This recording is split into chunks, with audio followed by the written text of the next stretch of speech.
দেওয়া গয়না তার চিহ্ন থাকবে না?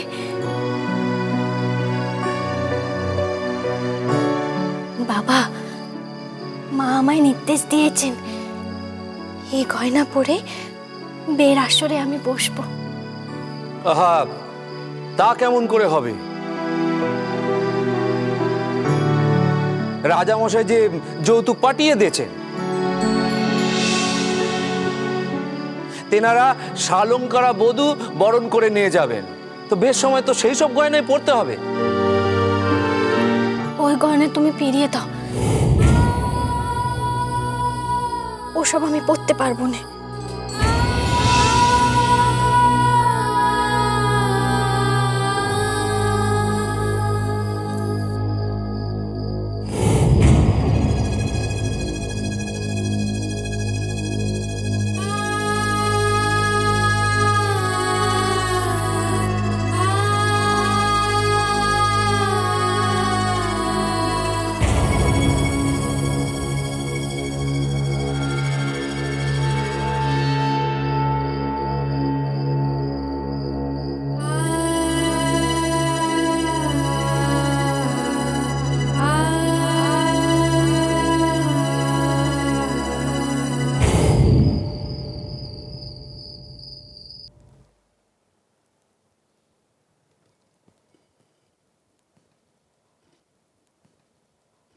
সনকা,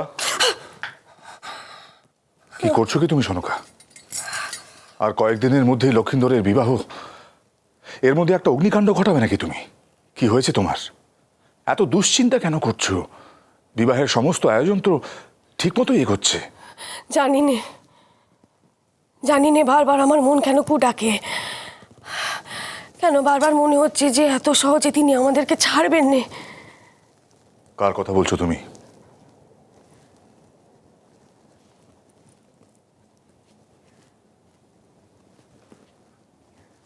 মনসা, যে সর্বনাশ আপনি তার করেছেন, সে কি ভুলে যাবে? পাল্টা চবল মারবে না? কিচ্ছু করতে পারবে না সে। সুরক্ষার অস্ত্র আমার কাছে আছে সনকা। ওই কুচক্রী নাগিনী, ওই চ্যাংমুড়ি কানি যদি লক্ষিন্দরের আশেপাশেও আসার চেষ্টা করে, ওই হেতাল বৃক্ষের যষ্টি দিয়ে বাড়ি মেরে তাড়াবো আমি। তুমি ভেবো না।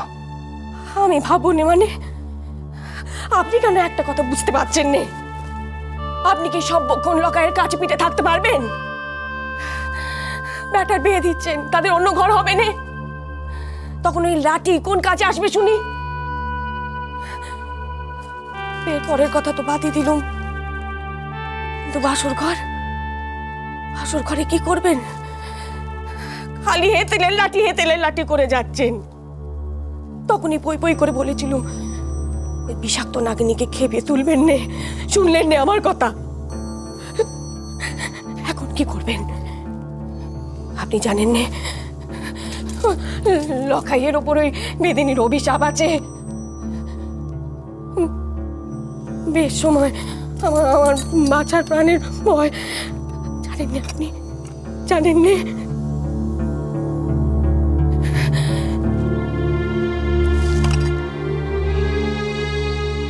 কি হলো? চুপ করে আছেন কেন? এখন মুখ দিয়ে কোনো কথা ফুটছে না কেন? বলুন, লখাইয়ের কি হবে? কিচ্ছু হবে না লখাইয়ের। সে সুরক্ষিত থাকবে।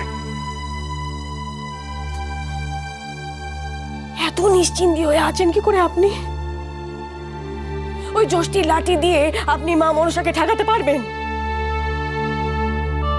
আমাদের 6 সন্তানকে বাঁচাতে পেরেছিলেন আপনি। আমাদের চোখের সামনে দিয়ে কলার ফেলায় ভেসে গেছে আমাদের 6 সন্তান। পেরেছিলেন বাঁচাতে, চুপ করে আছেন কেন? বলুন। কি বলতে চাইছো তুমি সনকা? কি করব আমি ওই চ্যাংমুড়ি কানির পুজো? কখনো না। আমি মহেশ্বরের ভক্ত, মহেশ্বরের।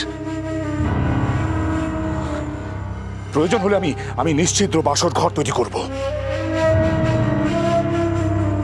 কিন্তু এই চাঁদ বণিক হারবে না, কখনো না।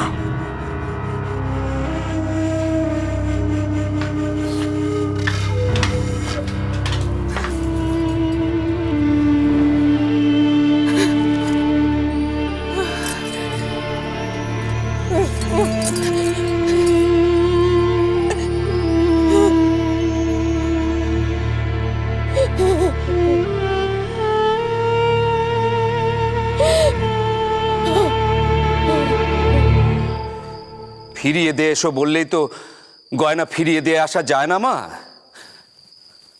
তেনারা রাজা, গয়না ফেরত দিলে তাদের অপমান করা হবে। আর তাছাড়া যা তাদের বংশের নিয়ম তা আমি ভাঙবো কেমন করে? তবে কি করবেন আপনি? মা মনসার রোষের মুখে পড়বেন?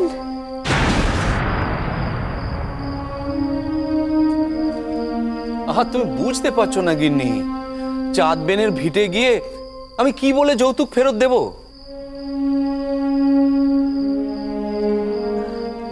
দেখো সায়, একটা কথা কিন্তু অস্বীকার করা যায়নি, আমরা তো আমাদের সাধ্যমতো গয়না দিচ্ছিলুম, তা তেনারা হঠাৎ কেন যৌতুক পাঠালেন?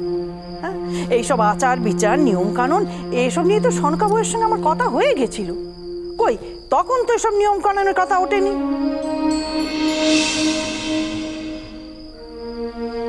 মা, তুমি আমাকে কি বলতে বলছো? তেনাদের আমি কি বলবো গিয়ে? মা মনসার কথা তো বলতে পারবো না। যদি রাজামশাই অসন্তুষ্ট হন, হাজার হলেও তেনাদের তো একটা মান আছে। যদি মা মনসা রুষ্ট হন, সে মান কি থাকবে সায়?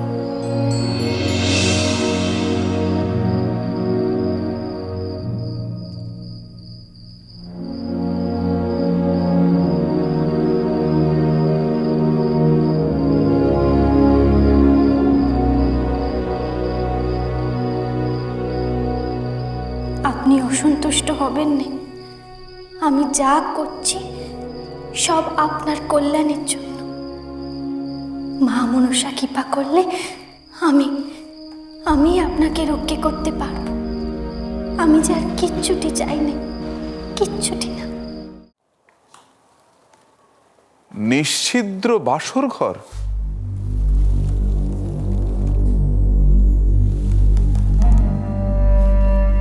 চন্দ্রধর মশাই, আপনার কথা আমরা কিছুই বুঝতে পারছি না। নিশ্ছিদ্র বাসর ঘর হয় কি করে? এ তো অসম্ভব প্রস্তাব। সে অসম্ভবকে সম্ভব করতেই হবে গুরুমশাই। যেখান থেকে পারেন কারিগর খুঁজে আনুন। নিশ্ছিদ্র ঘর আমাকে তৈরি করাতেই হবে। হঠাৎ অসম্ভব সংকল্প কেন করলেন জানতে পারি? লক্ষিন্দরের সুরক্ষার প্রয়োজনে, যাতে ওই পাতাল বাসিনী আমার পুত্রের কাছে না আসতে পারে। আমরা ভেবেছিলাম দৈব কৃপায় আপনি তো হেতালের যষ্টি লাভ করেছেন, সেক্ষেত্রে বিপদের তো প্রশ্ন নেই। তাহলে আপনি চিন্তা করছেন কেন? গুরুমশাই,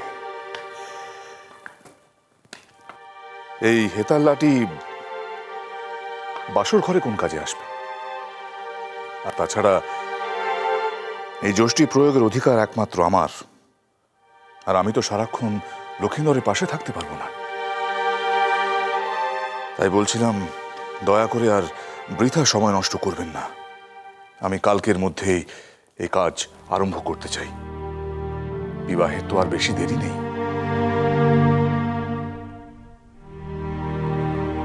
চন্দ্রধর মশাই, এ অসম্ভব।